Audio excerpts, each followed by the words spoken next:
Welcome to Suara Hair Channel. Sebelumnya kami sudah diikuti anjing hutan. Anjing hutan itu kan biasanya mengincar kalau kita sudah lemah baru dia serang. Jadi anjing hutan ini nggak pernah nyerang ketika orang sehat, tapi begitu kita kelihatan terseok-seok barulah dia biasanya menyerang.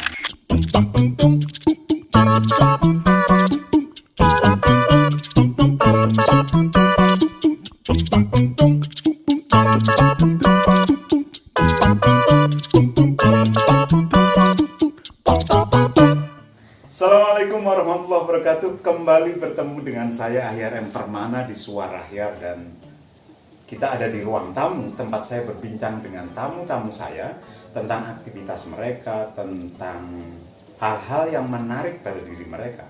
Dan tamu saya kali ini istimewa, keren, datang jauh-jauh dari Grobogan. Aku deg-degan. Mas Alek Purwo. Alek Pujiwinarto. Kok bisa dadi Alek Purwo iki piye? Mungkin karena saya dari Purwodadi. Jadi waktu itu saya tergabung dengan Teater Dom dengan sutradaranya Edi Morfin. Mas Edi Morfin. Kapan-kapan lu gini, Mas? Kemudian di sana juga tergabung almarhum Diwing Purba. Kemudian Mas Edi ngasih nama saya, udah kamu Alek Purwo aja, itu singkatan dari Pujiwinarto. Sama kebetulan satu-satunya bis pada saat itu jurusan Semarang Purwodadi itu namanya Purwo Gumilar. Oh, jadi bulannya jeneng bis toh. Mas Alek ini guru saya di teater SS. Tapi dia juga pendaki gunung, dia juga praktisi bela diri. Jadi Kingko ngomong apa? Bolah, terserah. Kita mulai dari naik gunung. Nah, naik gunung. Terakhir naik gunung mana? Terakhir saya naik Gunung Lawu pada pendakian saya yang ke-270. Pendakian yang ke-270 di Gunung Lawu. Ya. Itu naik ke Gunung Lawu untuk kali berapa? Kali keberapa? Itu kalau kali keberapanya susah ngitungnya untuk tiap gunung. Saya hanya menghitung pencapaian ini, pengulangan itu. Jadi secara umum saya mendakinya 270 gitu aja. Gara-gara naik Gunung Lawu, pendaki amatiran ini pernah ke Gunung Lawu gara-gara masalah. Ya. Gunung Lawu itu salah satu gunung yang disebut-sebut wingit. Bener apa enggak sih? Sebenarnya semua gunung punya kewingitannya ya. Dan itu juga akan menjadi personal. Ada kalau kayak saya ini ya, yang otomatis saya anggap wingit adalah gunung yang paling traumatis. Dalam hal ini Slamet, dimana Gunung Slamet. Ya. Nah, ini bagian menarik. Lompatnya cepet ini. Mas Alek ini pernah mengalami pengalaman tak terlupakan di tahun 80-an. 80 berapa sih? 85. 85. Hilang di Gunung Slamet. Ceritanya, Mas. Ya, jadi pada intinya kami mendaki bertiga. Saya, kemudian Iqbal Latif, itu teman satu angkatan dan satu jurusan di Bahasa Inggris ya, ya. bahasa Inggris. Kemudian Bahasa Inggris IKIP Semarang sekarang ya, UNES. ya. Kemudian yang satu Gagah Pribadi itu dari jurusan Bahasa Indonesia. Kami mendaki katakanlah sampai puncak gitu ya, sampai puncak. Dan ini satu hal yang sangat mempengaruhi jalan cerita selanjutnya adalah fakta bahwa seminggu sebelum kami mendaki itu ada seorang pendaki dari UPL, Unit Pandu Lingkungan Unsud, namanya Hartoyo, itu meninggal karena hipotermia. Kedinginan. Ya, kedinginan di puncak. Nah, ketika kami sampai puncak, kami temukan bahwa memang dinginnya luar biasa waktu itu. Jadi gambarannya begini, kalau kami mangap, maka nggak bisa mingkem. Kalau membeku gitu. Iya, kalau mingkem itu nggak bisa mangap. Jadi untuk makan itu harus dibantu dua tangan ini, menggerakkan rahang. Jadi dingin sekali, itu satu. Fakta yang kedua, kalau kami diem, jadi kami diem begini, maka dari ujung-ujung jari kaki itu dingin itu naiknya cepat. Jadi kalau harus kita obah terus. Iya, obah terus harus bergerak terus. Nah, kemudian kami turun karena kabutnya sangat tebal, kami tidak bisa sampai di batas vegetasi. Karena tidak bisa sampai di batas vegetasi yang benar yang namanya Pelawangan itu, maka kami putuskan untuk terabas hutan. Padahal jalan pintas. Ya, padahal nggak bawa alat. Jadi kami nggak bawa parang. Kemudian biasanya nggak sangkur. Ya, biasanya. Jadi, waktu itu enggak. Jadi korek juga tidak memadai karena saya nggak bawa korek gas. Akhirnya ya dengan apa adanya begitu. Kemudian pada hari yang kesekian jatuhlah si Iqbal Latif ini ke jurang. Kemudian saya sama Gagah berdiskusi, ini berarti satu orang harus melanjutkan menerabas hutan mencari bantuan, satu orang menunggu.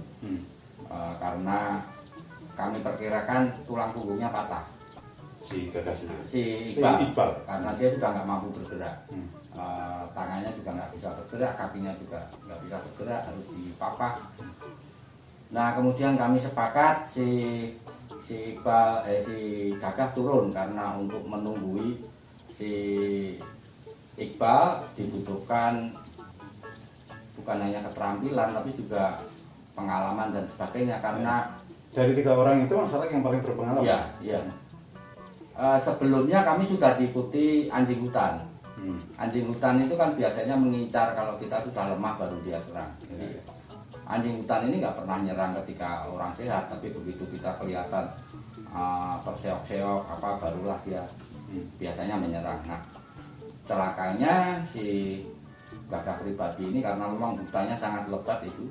Kalau di film-film digambarkan orang tersesat atau apa berlari-larian dalam hutan itu nggak bisa dilakukan.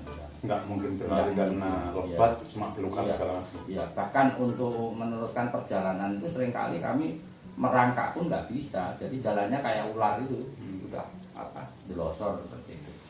Nah, si Iqbal ini 4 hari kemudian meninggal. Si Gagah tidak naik-naik, pada akhirnya karena pikiran saya waktu itu masih apa ya, jadi mindset saya kalau orang bilang itu pasti dicari pakai helikopter. Belakangan saya baru tahu, lu siapa sih mau dicari pakai helikopter kan gitu. Penting ora sih. Iya. Nah, kemudian pakaian ini saya sebar, saya keluarkan semua dari ransel sepanjang sungai karena untuk memberi jejak. Ya, kan ada celah kan di hutan yang sangat lebat, tetap sungai itu ada celahnya. Kemudian saya turun, membutuhkan waktu total itu 14 hari saya di hutan itu. 2 hari perjalanan naik, kemudian yang 12 ini perjalanan turun. Dan ternyata si Gagah pribadi tidak pernah sampai ke desa. Kemudian saya turun sampai ke desa yang namanya Limpak Tebus. Ya. Nah, menariknya adalah kalau waktu itu ramai diberitakan di koran-koran bahwa saya ditemukan tinggal dalam kondisi linglung. Dalam kondisi linglung dan sebagainya, saya bilang tidak. Saya menemukan penduduk, bahkan saya dimarah-marahi sama kepala dusun. Jadi, intinya begini, kalian kenapa sih naik gunung nggak lewat sini, berangkatnya pulang kok lewat sini, ada yang mati, merepotkan ya, intinya begitu. Kemudian saya disuruh tiduran, dia lapor ke Pak Lurah. Ketika beliau lapor ke Pak Lurah, dia dimarahin. Ini orang sudah dicari 2 minggu, intinya begitu. Kemudian saya ditandu karena memang sudah nggak bisa jalan. Jadi kondisi saya waktu itu kedua kaki sudah bengkak semua sampai nggak bisa lepas dari sepatu. Sepatu itu di rumah sakit sampai harus dipotong pakai gunting besar itu. Ini seingat saya pernah ditulis Mas Alex sebagai tulisan berseri di Facebook gitu ya. Neng di Mas Barani. Masih ya? Iya. Nah, jadi pernah banyak kawan saya sebelum tulisan itu naik ke Facebook itu sebetulnya sering diceritain macam begini potongan-potongan gitu. Nah, menjadi lebih runtut, lebih urut ketika itu hadir di Facebook, mungkin nanti bisa dilacak. Kita dibukukan ya keren. Sempat ada yang mengusulkan begitu ya. Iya, cuman ada beberapa hal yang membuat saya sampai sekarang belum menerbitkannya. Salah satunya adalah itu akan melibatkan orang yang masih hidup. Jadi terus terang di situ ada cinta segitiga misalnya. Nah, itu orangnya masih ada dan saya tidak ingin itu jadi masalah. Ya, jadi hatinya jadi tercapek-capek lagi. Saya pikir dia sudah berbahagia. Biarlah saya saja. Wes.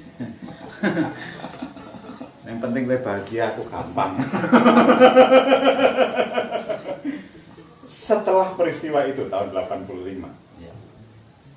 sempat mengalami masa trauma, nggak naik gunung. Ya, sempat mengalami cukup lama. Saya ingat saya mulai naik lagi gak lama itu beberapa tahun. Tapi ketika teman masih dicari, saya memang sempat untuk pribadi saya ya mengembalikan keberanian saya dengan cara mendaki Solo ke Ungaran, yang akibatnya saya dipanggil sama rektor mau dikeluarkan intinya gitu. Tapi saya ceritakan bahwa ini pendakian ini penting sekali bagi saya. Kalau enggak saya akan trauma selama hidup. Nah, kemudian beberapa tahun begitu nggak mendaki, dan saya lebih setelah mulai mendaki lagi itu saya lebih sering mendaki Solo. Karena apa? Karena ada kekhawatiran jauh di dalam diri saya. Kalau saya ajak orang, saya bisa melindungi nggak? Gitu. Dan itu susah sekali di awal. Gitu. Seingat saya 10 tahun sesudahnya itu sudah mendaki banget. Ya, sering banget mendaki gitu. Karena saya mengikuti masalah mendaki Lawu itu 95 atau 96. Ya. Tua aku. Nah, kemudian sekarang menjadi sangat sering mendaki yang sampai ratusan kali. Iya.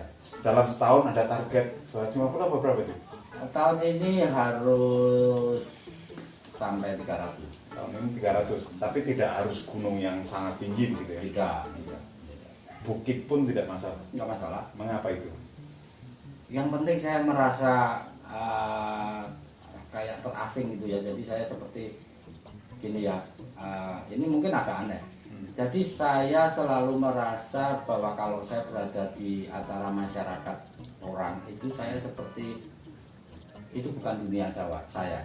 Ada hal-hal yang saya tidak bisa, sebenarnya saya tidak bisa menerima, tetapi ini tidak terhindarkan.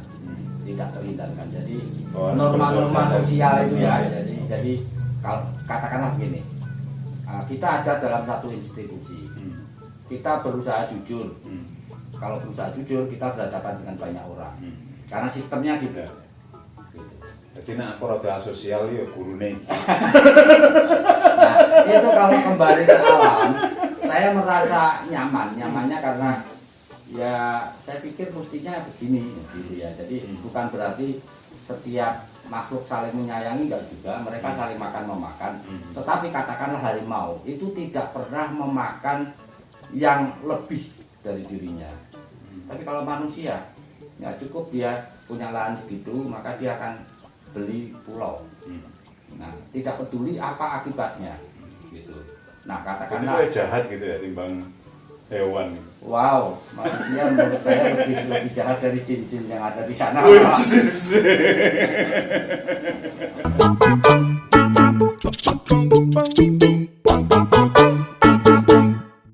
Oke, terima kasih Mas Alex sudah bersedia hadir ke ruang tamu, sudah bersedia untuk ngobrol ngalor ngidul. Mudah-mudahan ada manfaatnya. Jika Anda merasa ada manfaat dari obrolan kami yang ngalor ngidul itu, silakan share sehingga manfaat itu tersebar lebih luas lagi. Dan terima kasih untuk Anda yang sudah subscribe, terima kasih untuk Anda yang sudah like, komen. Jika Anda punya request seseorang yang ingin saya dudukkan di sini, tolong sampaikan di kolom komentar, di DM juga boleh. Saya akan berusaha untuk mewujudkannya.